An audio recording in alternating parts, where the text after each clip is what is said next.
Today, I bought the LEGO Star Wars 2022 AT-ST. Hello everyone, it is Republic Studs. Today we're going to be taking a look at set 75322, the AT-ST from the Battle of Hoth. This is a quite interesting set, and I'm really excited to get into it. But first, y'all gotta hit that subscribe button. I mean, why is that button not red? I don't know. Just make sure it is pressed, and make sure while you're down there, maybe press that like button. It would be appreciated. It would mean the world to me. We're going for 50,000 subscribers this year, so everything would be so much helpful. Anyway, this is quite an interesting set. Now, a lot of people are coining it the blind AT-ST. That's what I personally coined it, and I think it is fantastic in a lot of ways, and not so fantastic in a lot of other ways. And it's just quite overall an interesting set. You do get all exclusive minifigures, which is great, but I feel like the figure selection is also lacking. So we're going to discuss all that, and then at the end, stay tuned for my thoughts. But with the set, we're going to get into a hyperlapse. If you want to skip that, then feel free. We're going to have chapters at the bottom. With that said, let's get into it.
So here's a look at the box art of the set based on Hoth, the AT-ST, all of our stats up in the top corner with the LEGO Star Wars logo, that blue beautiful stripe. You get some blaster fire going on with all of this, and then you move down, you get a look at the figure selection as well as Vader, which I feel like them putting Vader in the corner is somewhat misleading. It'll make people think, you know, maybe this set comes with Vader. I don't know, just for people who aren't as aware. That's just something I kind of wanted to point out. So I am confusion. On the back, you get a look at all of the features, and I mean all of them.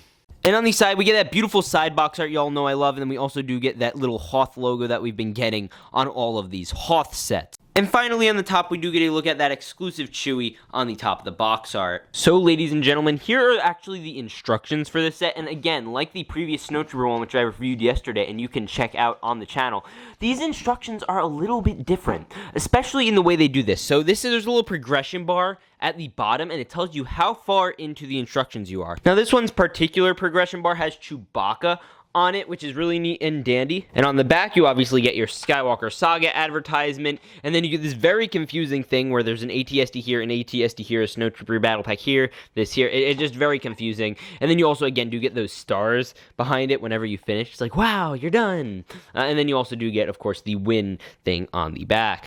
Okay, so we are taking a look at the minifigs now, starting off with the new and exclusive Chewbacca. I believe this is the first new style of Chewbacca since the Solo version, and before that, with this particular mold, we have not gotten one that is different since back in 2014. This was when this first original one came out, which is kind of insane. With that being said, he does come with his little stud blaster that was introduced, I believe, for The Force Awakens, and this is the stud bowcaster, and you can shoot out. It's very simple, it's very cool, and effective. You know, that's all neat and dandy. But the real thing in it that is interesting is this sussy buck, as some people have called it. Why do you gotta be such a sussy guy? Sussy buck. I do not know why they call it that, but I guess we'll find out in the comments, right?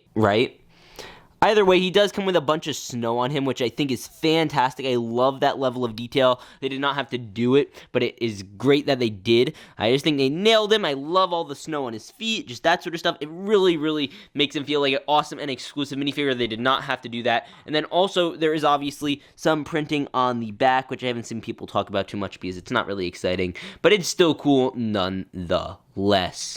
Next up, we have the only Rebel to be released in a mainline set, not including minifigure packs. This is our Hoth Rebel lady. Now, this is certainly one of the least exciting ones because it is missing leg printing, of course, and I feel like she should be bundled up more, but so should all these Hoth troopers, to be completely honest, because, like, you know, they should be covering their face. It's an icy tundra. With that being said, she does come with her blaster, which is great. She also comes with an exclusive torso print. She does come with that face print, and then there is also an angry alternative face print with her looking a little more not happy. And then you could also take off all of this. She does come with a backpack, and she does come with some nice back torso printing, which is all fantastic. And of course, with all of these types of hats, you could take off the goggles and put them over her face, but I always thought that looked kind of goofy in my opinion, which is why I never really do it and try to just keep it over the helmet. Next up, we have one of the figures I surprisingly like the most out of most of these, and this is the ATST pilot guy. Now, this one's fantastic. I actually really adore this figure. They nailed it. They just absolutely nailed it with the white. I don't think we've gotten an officer in white like this before, and I think it works really well. It meshes down really well into the leg printing. I think they nailed that. The face print is all great. It kind of reminds me of Luke Skywalker's, just a little bit, with obviously the little bar or the little strap under him. And he also does come with the General Veer's helmet in a darker form of gray. You also do get some back printing, a set of white binoculars, and a little pistol, which are all great for your ATST pilot. Now, with that said, let's take a look at the build. Next up, we have a look at the probe droid build. This one is fantastic. You can rotate his little head around all you want. You'd rotate him around. It's great. You just need to make sure you have everything pushed up. Now, I will say personally, this is not a fantastic build. It's very unsturdy. It falls apart like on the drop of a dime. This is very hard for kids to use, in my opinion. It was an annoying build, if I'm being 100% honest, especially for a set that says ages 9 and up. It's just a very fragile, very easy to break apart, not a good plate thing, in my opinion. It does come on this little, I guess, white piece, which is its display stand, which is all right, just not a fantastic build, in my opinion. Now we're taking a look at what I personally like to call the walking blind ATST chicken walker. Dang, this boy's got drip. Look at that drip. Because in this world, you either drip or drown, Spider-Man. Now again, this is quite unironically the best part of this set. This is the first time we have really gotten a fully brick-built set of feet on an ATST, which I find quite interesting. Usually there's like a sticker piece, and they'll have like a piece like this one at the bottom of the foot. But this is the first time they've really done something like this, which I find quite interesting. Now, you do get, obviously, all this little just detailing, greebling. There are little clips at the toes, I guess, so I guess those are the toes, if you will. And they do hold up the ATST very well, and when you bend the legs back, they don't stand, but it helps balance a little bit if you want to just kind of have it lightly wobble.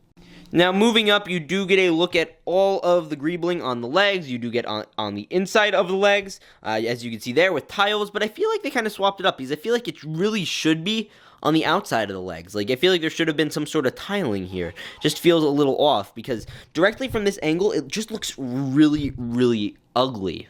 And obviously, same goes for the back, which is to be expected, but I feel like a simple tile or two would have really helped and done wonders for the set, especially here. If they did 2 of those, it would have made the set a lot better, in my opinion. Now, moving up there, we do have the joints on this set. Obviously, all the ATSDs come with joints, and you can kick back the legs as much as you want, but chances are you're going to be keeping it in the regular position most of the time, because you can't really move it very far forward, and when you move it back, there's almost nowhere you could actually move it. And then in terms of detailing, you do get all that detailing on there, which is nice and dandy, and you do see a little bit of Technic pieces, which some people might have a problem with. Next up, we do have a look at the head of the ATST. Now, the cool thing about this, as per our usual arrangement with these guys, you can rotate this piece, and actually, because there's no huge overhang, it can actually swing around a full 360 degrees. It is fantastic. It just goes all the way around. It's great. So if you want to shoot from behind and walk forward, I guess that's cool. And I think it's also part of the reason it looks kind of derpy is because it looks a little probably shorter than it should be on this head, because technically it's not supposed to go around that far, but hey, it's still pretty cool nonetheless. Now back here, you do get some minor greebling. You do get these two fan pieces, which I love, and then you move down on the bottom over here, you'll actually see just some basic studding. I think it's kind of a weird thing. It feels like they kind of just went halfway and then didn't finish it off. Same thing like a thing with here. You get one tile here, but you don't get one here to cover this studded area. It feels like they just kind of were like, okay, where do we need to cut costs in terms of pieces? And they did it. And you can tell very evidently as such. Now here is a look at the front of the head. First off, you do get this little machine gun section. This is the machine gun that they use to, like, I don't even know what it's called. And then over here is the more main weapon that they use on the side. Not as big of a weapon. And then here's obviously the head cannon, which is fantastic. Again, there are these spring-loaded shooters. All you have to do is press this back thing here, and they shoot out. Both of them shoot out very well, and they shoot very far, as per usual. They've been out since 2014 now, which is all fine and dandy. You can simply reload them both up. You do get an extra included in the set, which is pretty fantastic. And then there's the front of the face. That's still going to take a lot to get used to be honest. And then up here, we do have the open hatch. Now, first off, there is a whole area in here. Just to sit one trooper, you could sit your pilot. I accidentally fired off a missile. Now, over here, it's very simple. You just take all the accessories out of your guy's hand, and you're just going to want to simply sit him down in here, which works out very well. And then there are two clips you will notice right there behind him. One is great for his set of binoculars, and it fits perfectly and just adds in well. And then another one is right over here, and that works well with all the other stuff. And you can just close it, and like so, you get a perfectly looking AT-ST cockpit. Now, the reason this is also great that it doubles as a Hoth set is because, first of all, let's take this guy out because I don't want him there for a second. But the reason it includes Chewbacca is fantastic because you do get the hatch. So you could recreate the scene from Episode 6 where Chewbacca comes out of the AT-ST, which is just fantastic. And you could do that.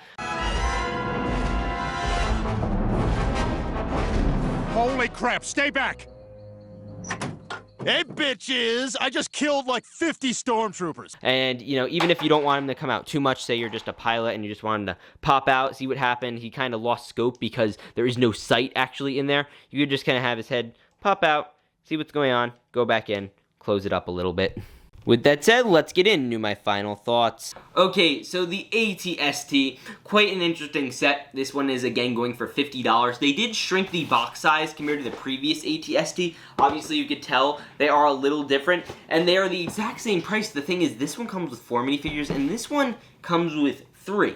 And technically, yes, it does come with a probe droid, but I don't really count that. I feel like, obviously, that's a big flaw with this set, but I feel like the biggest flaw is obviously the head. Feels small. I don't like it. I know it's accurate. It just, I'm not used to it. It's unsettling. I used to think it looked stupid, but now I just kind of think it looks meh. It's not the greatest set. It's just an okay generic set. I don't have a ton of thoughts. It's not awful. It's not the best. If you have $50, honestly, I'd rather you get something else that's way more interesting, like the Mandalorian Starfighter, if you could save up a little extra for that. Just, I wouldn't rush to get this one. There's no crazy figures in it. It's just overall not an exciting set. If you have the UCS AT-AT, I think this is a great model to go alongside it. So for you people, make sure to go get it. And yeah, just something that I thought was kind of interesting. Not the best set, not the worst one, just an alright one. With this said, I hope you guys all enjoyed. Please remember to hit that subscribe button. I will see you guys all in the next one. Remember to peace out and stay awesome.